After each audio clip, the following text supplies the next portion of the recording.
Para iniciar con la serie de grabaciones sobre personalismo comunitario, vamos a hablar sobre enfermedades.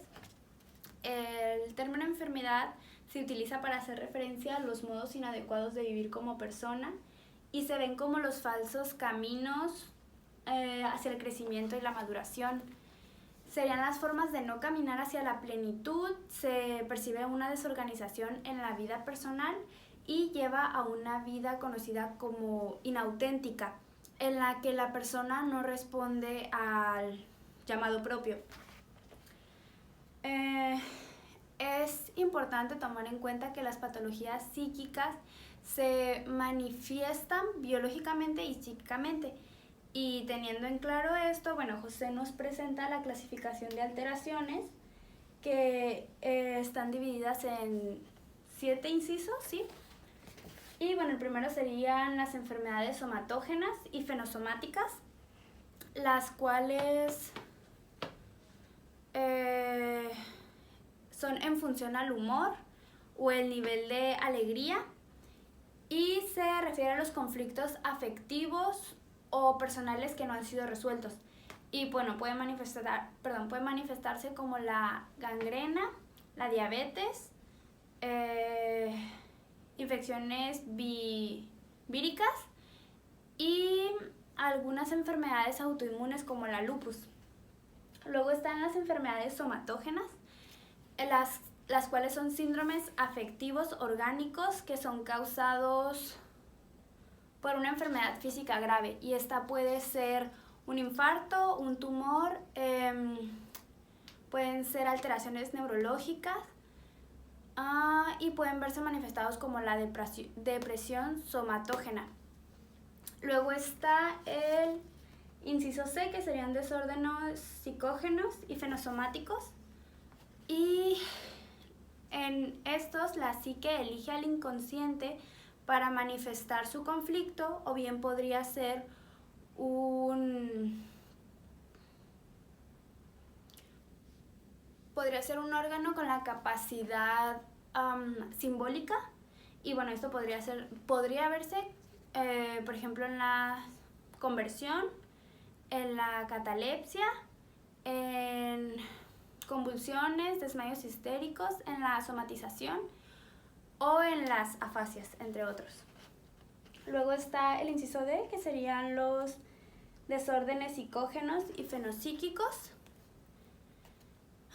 Y estos se deben a problemas o efectos de la vida cotidiana y se manifiestan como estados obsesivos, convulsivos, delirios propios de la esquizofrenia, trastornos de angustia, fobias, muchas de las depresiones o también a trastornos de personalidad. Luego está el E, que son enfermedades prosopogénicas y fenosomáticas. Y estos son desórdenes biológicos que serían el efecto sintomático de la enfermedad y se presenta como el herpes labial, como el asma, dolores articulares en la espalda o también como el comer compulsivamente. El F serían las enfermedades prosopógenas y fenopsíquicas y serían alteraciones metapsíquicas debido a posponer la vida personal a los valores éticos ante la empresarial, tomándose a sí misma la persona como una máquina y exigiéndose un constante rendimiento que además debería ser, según la persona, el máximo. Y por último están las enfermedades prosopógenas asintomáticas, en las que la persona puede ser muy sana en lo psíquico y en lo físico. Esto sería de forma aparente.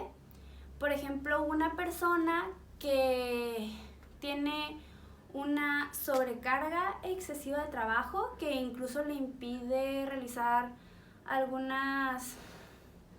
le impide dormir, podría ser, y aún así la persona no presenta ningún problema de ansiedad ni de estrés.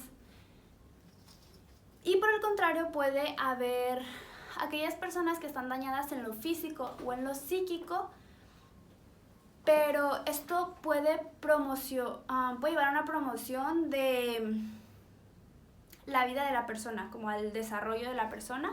Podría ser una oportunidad. Y la lectura pone el ejemplo de Beethoven, quien tenía una problemática física en relación a su sordera, y esto, en lugar de ser un impedimento, lo llevó a una vida creativa en relación a la música.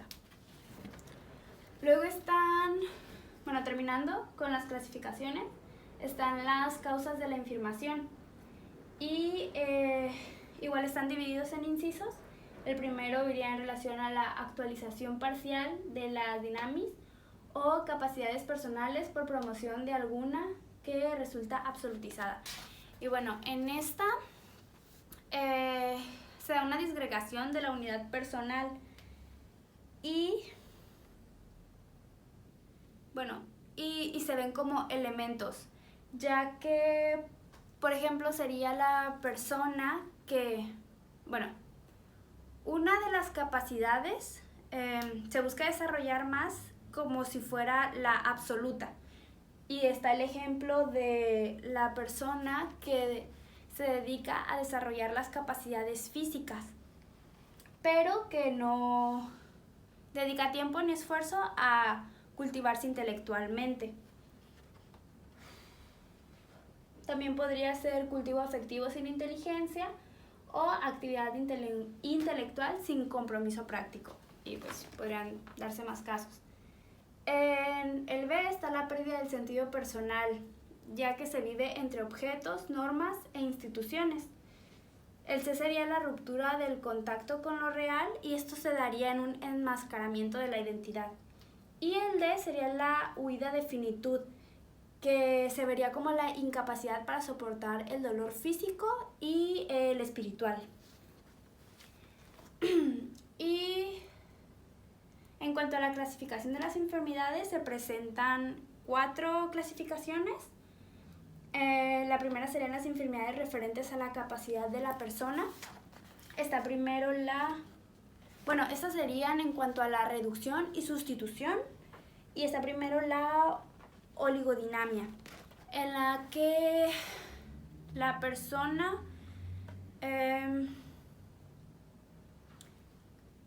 lleva a cabo una reducción de gran parte de la experiencia vital, de su voluntad, de la festividad o de su corporeidad. Y no se preocupa por los otros, no se preocupa por las otras personas, y se toma a sí mismo como lo más importante, como el centro. Está además la adinamia en este primer punto. Y la dinamia rechaza toda determinación, todo compromiso, y vive una libertad caótica, ya que es sin compromiso. Busca disfrutar, pero esto siempre sin grandes pretensiones. En realidad esas personas no tienen un proyecto de vida y buscan, para llenar su deseo de novedad y de sentidos, momentos de éxtasis. Se menciona además que esas personas acostumbran a mirar, comentar, criticar, juzgar y disfrutar de los otros. Y menciona el navegando en lo virtual, lo que me pareció algo pues como muy actual. En relación a las enfermedades referentes a la no consecución de la plenitud personal, se divide en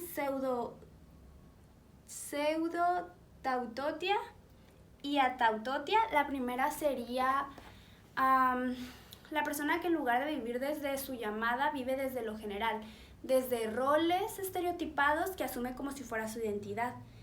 Estas personas se reducen al rol de ser madre, de ser hijo, de ser empresario, y se desempeña según su papel y el contexto social, ya que depende, pues los roles en cuanto al papel van a depender del contexto social. Hace hace, siente y piensa todo en relación a este rol y se adapta muy bien a él. Y en el segundo sería también conocido como la impersonalización. Es el olvido e incluso el rechazo de la propia identidad en aras de lo general, que sería en función de lo institucional, de alguna ideología o alguna actividad ideal asumida como propia. Luego está la tercera de las clasificaciones, que serían las enfermedades referentes a la ausencia o falsa relación comunitaria. Y esta se divide en pseudoprostia y aprostia.